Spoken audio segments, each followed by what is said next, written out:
ginawa niyang example si Real Talk Darbs tsaka si Wamos. So yun yung pinaka-issue nito pare. Yun yung pinaka-context nung re-reactan natin ngayon. Si Pareng Wamos hindi na bago sa siguro ilan sa inyo na minsan na siyang natulfo dahil sa mga hindi nakakaalam, natulpo yan si Wamos dati, nireklamo yan sa tulpo dahil dun sa issue niya na minor de edad pare, iko-collab niya pero ang totoo ibang collab pala yung gusto. Sa patong-patong na reklamo, ito ay dahil sa allegedly ginagapang niya ang not 1, not 2, but 3. Puro bata pa yan pare, biruin mo pare. Sumikat ka lang. Collab ni Junjun yung nangyari yata pare. Yun ang gustong mangyari pero hindi naman yata natuloy. Mga minor, para mag-take advantage, ang siste ay kunwari aayain ng collab tapos barabing barabum. Ang inaakalang simpleng TikTok dance collab video lamang ay pang Viva Max pala yung gusto niyang gawin. Mga minor de edad pa man din yung nagpapatulfo sa kanya. So nakahiga na po ako. Tapos tumabi po siya sa tabi ko. Tapos po pumatong po siya sa akin.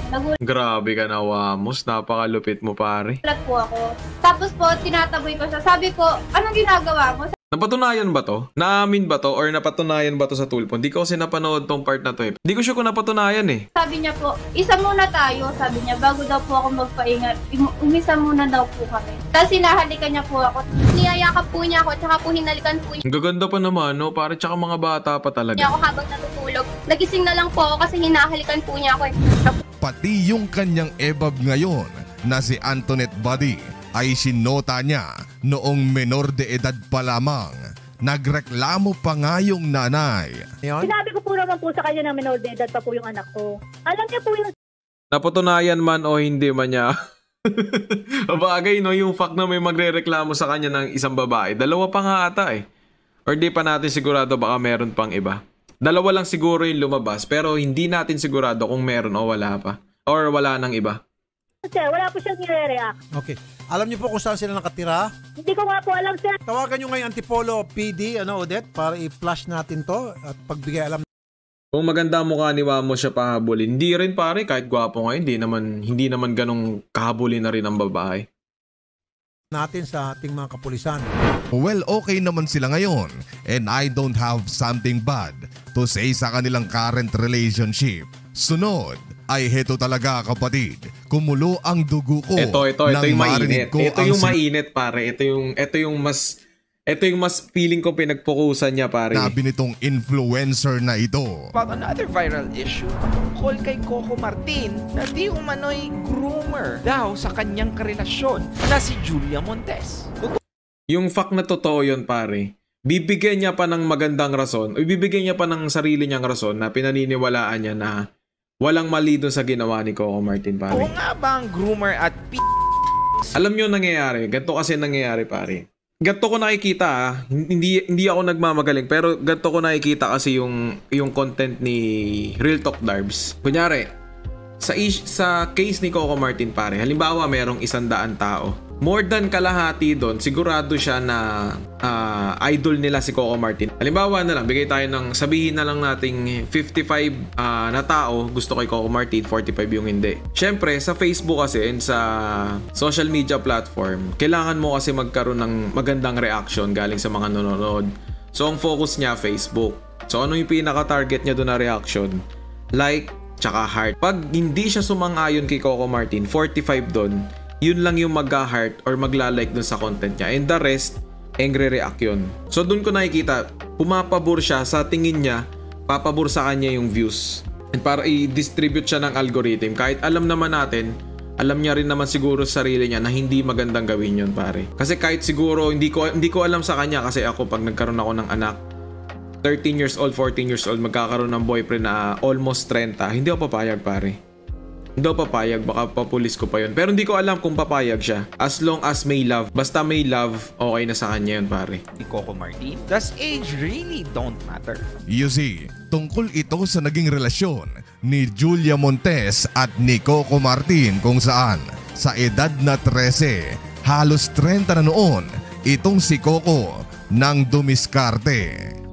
Kung iba kasi yung case ni Coco sa nakakarami pare. tumingin kayo ng mga 30 years old sa labas. Tapos tumingin kayo ng 13 years old. Pagtabihin nyo, isipin nyo bang mag-shota yun, pare? Parang sagwa eh. Gwapo kasi to eh. Tsaka may pang-maintain to ng itsura niya eh. Kaya hindi siya mukhang matanda. Minsan may makikita ko yung mga tropa ko, mga 30 na eh. Tapos meron ako mga pinsan na 13 lang. Hindi maganda tignan. 14? Tama ba? 13, 14. If we will be basing it on Coco and Julia, does it apply to them? No, because there's no manipulation involved. If there Babyface is, kasi. malaking posibilidad na hiwalay na sila ngayong dalawa. Walang manipulator na, na pare. nagtatagal ng ganon. Walang manipulator nagtatagal ng ganun. O, paano magtatagal? Pag 13 years old tsaka 30 years old, anong magtatagal? Almost 30. Anong magtatagal? RTD. Alam nyo kung anong tumatagal ng ganon? Ano? Love. Did you hear that? Narinig nyo ba yun? Na para Umiinit tuloy uno ng kaalaman, pare. bang para sa taong ito ay wala siyang nakikitang mali sa naging relasyon ng dalawa dahil sila di umano ay nagtagal ng ganoon at nagmamahalan na para bang kinukundina nitong si RTD yung magsyota ka ng menor basta ba mahal mo ito. Ipinablik niya Yun nga, pare. Magiging yung sa dami ng, sabi kaya tinanong ko kanina, sinong nag-idol kay RTD? Pero hindi ko sinabi yung reason. Ang dami nag-react. So hindi ko na to pinapanood sa kanila. Hinayaan ko sila na panoorin nila yung content ni Kaalaman kasi maganda yung sasabihin ni Kaalaman eh. So maganda sana panoorin nila ng buo. Lalagay ko rin sa description yung full video kung gusto nyo panoorin. Napakaganda kasi ng sinabi ni Kaalaman. Sino mga nag-react? Yung mga nasa Facebook, pare. Facebook kasi yung pinaka-target dyan ni RTD. Marami kasi, ewan ko pare para sa akin mas maraming open-minded sa YouTube tsaka sa Twitch compare sa Facebook. niya ang makapanindig balahibong statement na ito sa kanyang 3.9 million followers sa Facebook at 239,000 subscribers naman dito sa YouTube and UC. Tsaka sobrang lakas ng impluwensya nito ni RTD. Napansinin nyo.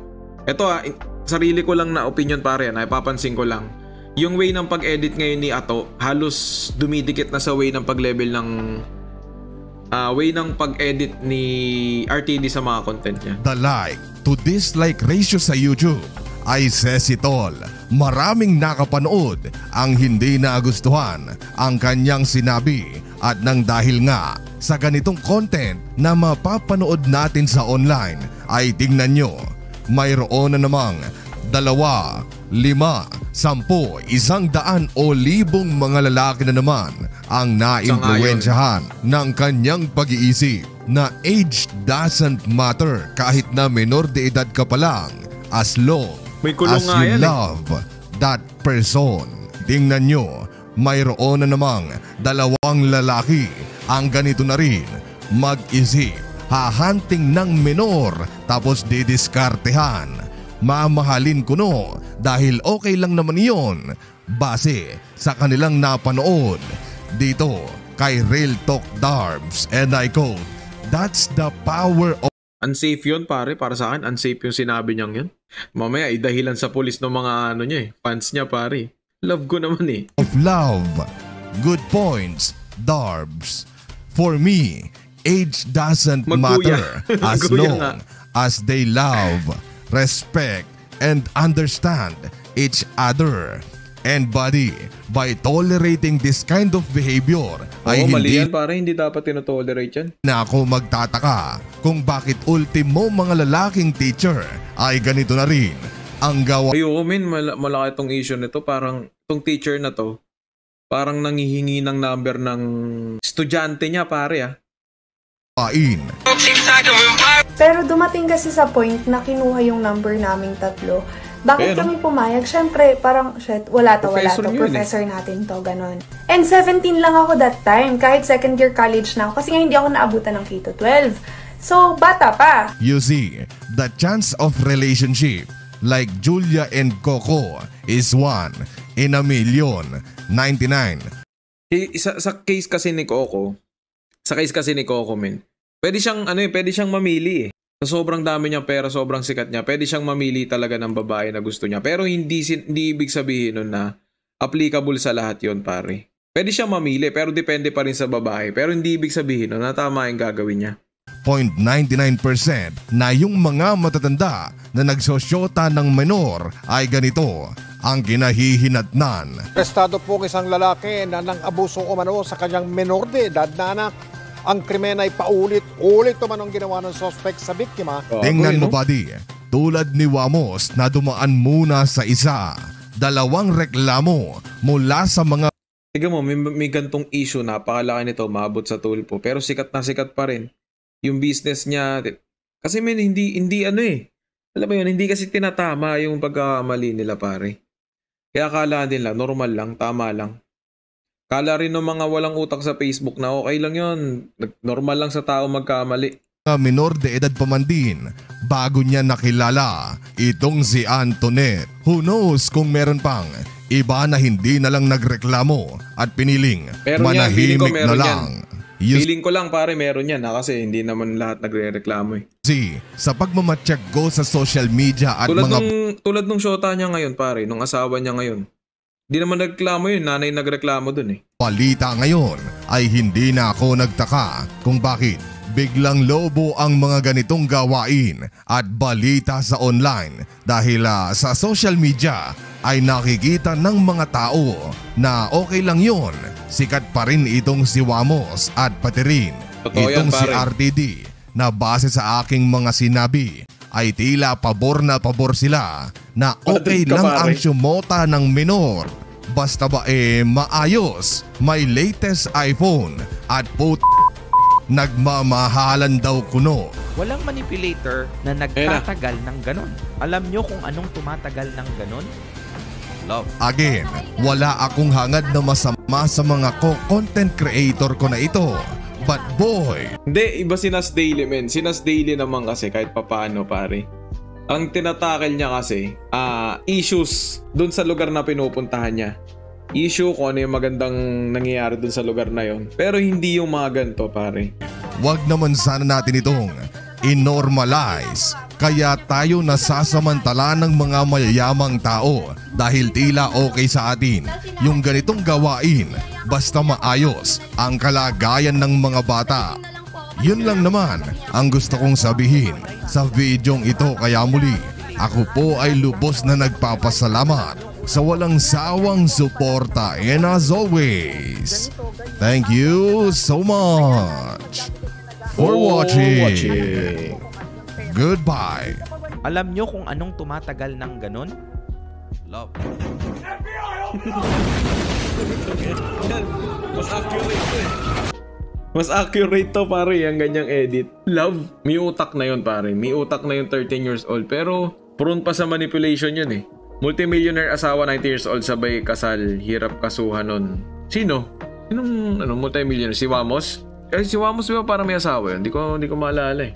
Sabi ni paring Josh Pin. Minsan kasi tao rin tanga eh. Kung sino-sino. Totoo yan pare.